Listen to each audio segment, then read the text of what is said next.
Petit point sur les altcoins maintenant. Alors, avant de continuer et d'aller un petit peu plus en détail, on a quand même une structure qui est extrêmement intéressante dont je voulais vous parler sur les altcoins. C'est que ça me rappelle un petit peu les énergies qu'on avait en 2020-2021. Je sais pas si vous vous souvenez, pour ceux qui n'étaient pas là, 2020-2021, les altcoins ne performaient pas en même temps. On avait des vagues de performance de certains altcoins et d'autres qui ne bougeaient pas. Et 2 mois plus tard, c'était l'inverse. Tu avais un altcoin qui n'avait pas bougé pendant que d'autres avaient performé et qui tapait un breakout et qui faisait un x3. Et on a un peu cette énergie-là, où c'est la première fois depuis longtemps qu'on a un afflux de liquidité spécialement sur les altcoins. On va le voir, mais l'altcoin index est remonté, on a vraiment une remontée de liquidité sur les altcoins, mais tous les altcoins n'ont pas performé. Ethereum a bien performé, XRP a bien performé, Solana, Sui aussi dont on avait déjà parlé, tout ce qui va être Corpo Layer 1, les XLM et compagnie, mais on a d'autres altcoins comme le TRX, comme Shiba, comme le Toncoin qui est pourtant une bonne crypto, qui au final ne performent pas. Et on a un peu cette énergie-là, mais on voit quand même un pattern, c'est le fait que les altcoins qui étaient les meilleurs fondamentalement, dont on avait vu qu'il y avait une traction, performent mieux. Et ça rejoint cette thèse que j'avais, qui est que quand on n'a pas énormément de traction, mais qu'on a des altcoins qui performent, elles performeront toujours autant quand il y aura de la traction. Et c'est ce qui s'est passé par exemple avec Sui qui nous a fait une très très belle année 2024. Sui, maintenant qu'on a un afflux, performe et va taper les 4$. Pareil pour Tao. Mais pour l'instant, il y a aussi d'autres altcoins comme Near Protocol pour l'instant qu'on ne voit pas énormément, notamment le narratif IA qui est un petit peu silencieux. Mais il y a un peu cette énergie-là et il faut faire attention justement à ce biais de croire que par exemple un Near Protocol qui ne bouge pas dans cet afflux-là ne bougera pas du cycle. C'est vraiment complètement faux et encore plus si ça se passe comme en 2020-2021. Petit focus aussi côté altcoin sur Ethereum qui a redonné des gros signes de vie et qui devient au même titre que Bitcoin un actif de plus en plus institutionnel.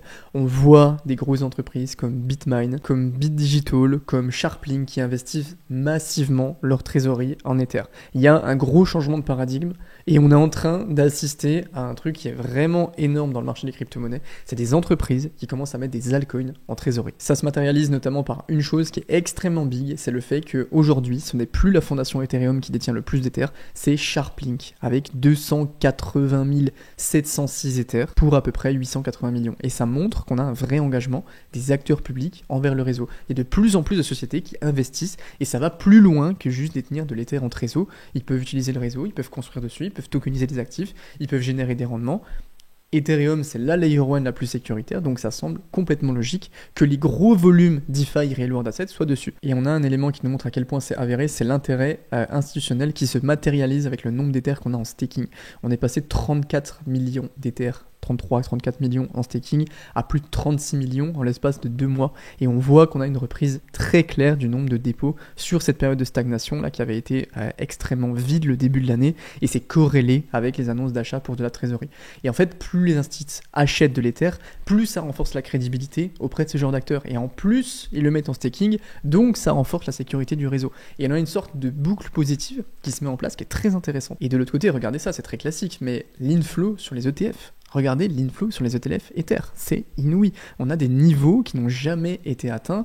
On se demandait si c'était un flop ou pas. Là, on a notre réponse. On a une énorme augmentation des inflows sur les ETF. Il se passe clairement quelque chose. On avait plus de sorties que d'entrées depuis février et la tendance s'est complètement inversée depuis le mois de mai.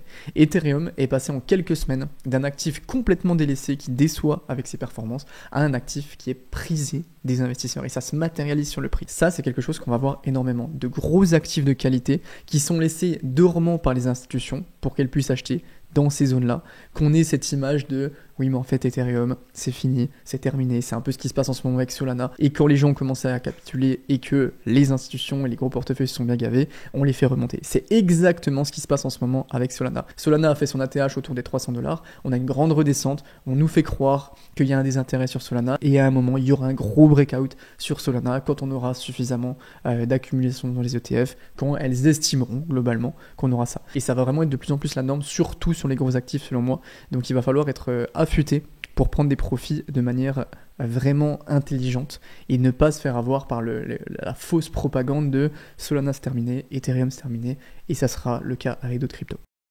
Sur Blockunity, j'ai créé un indicateur qui s'appelle la saisonnalité des altcoins qui permet de savoir combien d'altcoins sont en tendance haussière et quelle est un petit peu l'énergie du marché des altcoins. Donc si vous regardez la charte violette, ça nous permet de donner l'indice de saisonnalité sur les altcoins, qui dépend de combien d'altcoins sont en tendance haussière par rapport à Bitcoin. Donc ça permet de détecter les opportunités d'investissement. Et là on le voit, regardez, on était à un niveau extrêmement bas au mois de juin et on a une traction qui est quasiment la même que celle qu'on a eue en fin d'année. Et si on regarde la capitalisation des altcoins en vert, on a aussi une énorme traction. Donc on est sur une période où les altcoins bénéficient de la liquidité. Mais là, vous voyez les petites zones rouges qui s'appellent l'été des altcoins. C'est quand on commence à avoir des niveaux de surchauffe. Et là, regardez, tout à droite, là on le voit pas encore, mais enfin il y a une petite charte rouge. On arrive tranquillement à l'été des altcoins. Est-ce que ça veut dire qu'on est dans une zone de début de surchauffe, comme par exemple ça avait été le cas ici en 2021, mais regardez la charte verte qui avait continué, ou est-ce que on est dans une zone de prise de profit? C'est compliqué à dire, mais dans tous les cas, on est dans une zone qui n'est pas du tout une zone d'achat, et surtout qui commence à être une zone où il faut regarder ce qu'il se passe sur les altcoins. C'est aussi la grosse valeur ajoutée de Crypto Recherche, c'est que je parle jamais de ces indicateurs ici parce que je les garde pour les membres de Crypto Recherche, mais ça c'est l'un des indicateurs que j'ai créé sur Blockunity, et vous avez accès à Blockunity, donc à tout ça, si jamais vous prenez un abonnement Crypto Recherche en plus des vidéos et des contenus qu'on fait. Donc je vais vraiment surveiller ce qui se passe au mois d'août parce que ça va conditionner ma vision pour la fin de l'année. Dernier point aussi sur les narratifs. Pareil, j'ai créé l'indicateur des indices de narratifs qui permet de voir quels sont les actifs et les narratifs les plus dominants. Si on regarde par exemple sur un an, on voit que les meilleurs performeurs, c'est les Layer 1 Corpo, donc tout ce qui va être HBAR, XLM, etc. Le lending et les real world assets. Et c'est très intéressant parce que regardez, là vous avez les performances des différents indices et des différents narratifs. Si on regarde sur cette période-là qu'on a eu la fameuse montée, on a 3 actifs, 3 catégories de narratifs qui s'étagent du lot. On a les Corpo Layer 1, la charte violette là tout en haut, qui a vraiment explosé, et ça c'est assez impressionnant même. Le lending aussi qui s'est très bien tenu, et surtout regardez la charte, et je peux pas vous montrer avec le doigt parce que je peux pas, mais regardez la charte verte au milieu là, qui est en train de monter. On a une énorme traction des real world assets. Les real world assets, donc la tokenisation des actifs réels, les Ondo et compagnie, sont dans la meilleure forme de leur vie. Tout simplement parce qu'on a un cadre réglementaire qui s'est mis en place sur tout ça, qu'on a une profondeur de marché et qu'on peut enfin s'exprimer et aller chercher quelque chose dans un narratif qui était vraiment bloqué par cette fameuse régulation. C'était très compliqué parce que c'est très corporate. Mais là, et c'est très intéressant de regarder quand on a une traction, quels sont les indices qui remontent le plus. Les real world assets, parmi d'autres, sont aussi très bons avec le lending et les layer 1. Les altcoins performent en ce moment, c'est assez rare pour le dire.